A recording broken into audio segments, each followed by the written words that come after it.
നമസ്കാരം. Welcome to Diamond Sports. Khalid ജമീലിൻ്റെ കീഴിൽ ഇന്ത്യ ഇറാനോട് 3-0 തോറ്റത്.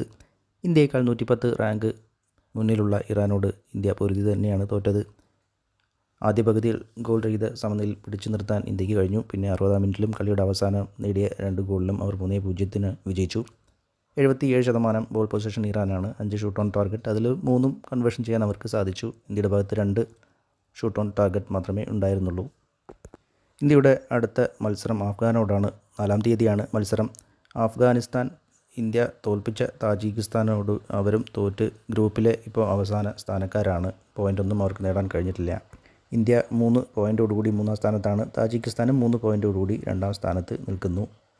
താജിക്കിസ്ഥാൻ്റെ അടുത്ത മത്സരം ഇറാനോടാണ്. അതിൽ അവർക്കുള്ള വിജയസാധ്യത എന്തായാലും കുറവായിരിക്കും. ഇറാൻ മികച്ച ടീം തന്നെയാണുള്ളത്. ഇന്ത്യക്ക് അഫ്ഗാനിസ്ഥാനാണ്.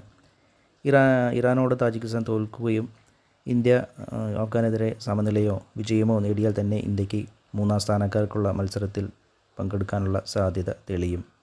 പക്ഷേ ഇന്ത്യ അഫ്ഗാനെ കുറച്ച് കാണാൻ പാടില്ല.